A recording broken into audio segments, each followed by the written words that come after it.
நானும் குட்டலையும் ஒன்றா கேதர் பண்ணி உட்காந்து பேசிகிட்டு இருந்தோம். பேசிக்கிற டைமில் எங்களுக்கு திடீர்னு கடலுக்கு போகலான்னு ஆசை வந்துச்சு.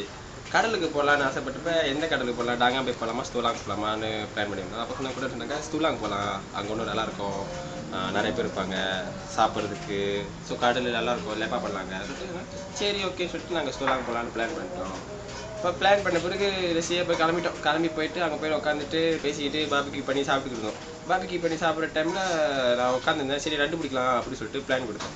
சரி இத்தனை மணிக்கு எங்கடா நண்டு தெரிய போகுது, ராத்திரி லைட் அடிச்சு பிடிக்கலாம், மோஸ்ட்லி இப்போ தான் அந்த பிடிப்பாங்க அப்படின்னு சொன்னாங்க. நானும் சொன்னேன் போகலான்னு சொல்லிட்டு நான் இறங்கி பிடிச்சிருந்தேன். அப்போ தான் இந்தமாரி சின்ன நண்டாக பிடிச்சி நான் சின்ன நண்டு பிடிக்கிற டைமை பிடிச்சிட்டு வந்து உட்காந்துட்டு கொஞ்ச நேரம் கழிச்சு பார்த்தேன், என்னடா இது குப்பை வருது கடலேருந்து கொஞ்சம் பெருசாக. ஏன்னா அதுக்கு என்னமோ குப்பை கட்டை மாரி கருப்பு பை மாரி ஏதோ குச்சி முளைச்சிக்கிட்டு இந்த மாரி இருந்துச்சு. குச்சிலாம் முளைச்சிருக்க அலை நேராக அடிச்சு நேராக கரைக்க செய்கிறோம். பட் இது அலை அடிச்சு நேராக வருது, பட் குப்பை மட்டும் சேங்கட்டா போகுது. அப்படியே நவுந்து போகுது. திடீர்னு பார்த்தா கிடுக்குனுச்சு. அது எதோ பிடிச்சிருச்சு கேட்குறேன். அது மாதிரி கிடுக்குனுச்சு. நம்ம கிட்ட போய் பார்த்து அட்டத்தை பார்த்துட்டு சொன்னேன், நான் நண்டுடா அப்படி கத்திட்டேன். நான் கத்தின பிறகு சொன்னேன், நீ வேணாடா ரொம்ப பெருசாக இருக்குது, பயமாக இருக்குது, கடிச்சிடும் அப்படின்னு கூட்டாட்டேண்ணா.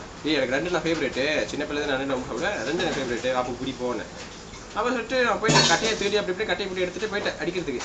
அப்போ போனப்ப அடித்தேன். நான் போனேன். அப்போ கடிச்சிச்சு, பழைய கடிச்சோடனே எனக்கு பயம் வந்துடுச்சு. எங்கடா ஏறிட போகுது வேகமாக. அவள் பெருசாக இருந்துச்சு, பெருசாக இருந்தாலும் அந்த அளவுக்கு வேகமாக ஓடினுச்சு. அவ்வளோ வேகமாக ஓடிக்கிட்டு இருந்துச்சு. நான் பார்த்தேன் சரிப்பட்டு வராது சொல்லிட்டு கட்டையை தூக்கி அடிச்சுட்டே இருந்தேன். கட்டையை பிடிச்சிச்சு. அப்புறம் ஒதிரிட்டு அடிச்சு மண்டை உடஞ்சிச்சு. அப்போ கொடுக்க உடஞ்சி. எனக்கு கொடுக்க பார்த்தப்ப எனக்கு பயம் வந்துச்சு. கொடுக்க கையால் எடுக்கட்டா இல்லை தள்ளி விட்டு எடுக்கலாமா? ஏன்னா அது கொடுக்க பார்க்க திறந்துச்சு. திடீர்னு காலை வச்சப்போ கடிச்சிடன்னு பயமாக இருந்துச்சு. அப்போ என்ன பண்ண எத்தி பார்த்தா உயிர் இல்லை. அப்போ எடுத்துகிட்டு வச்சுட்டு கொஞ்ச நாள் லேப்பாக பண்ணிட்டு அதோட கிளம்பி வந்துட்டோம். அதுதான் அந்த நண்டு. இப்போ ஒரு நேரத்தில் சாப்பிட போகிறேன். சமைச்சாச்சு, சூடாக இருக்குது. ரொம்ப நேரம் பிடிச்சி பேசிட்டேன்னா நான் சாப்பிட்டுட்டு அவங்ககிட்ட சொல்கிறேன்னா எப்படி இருக்குன்னு.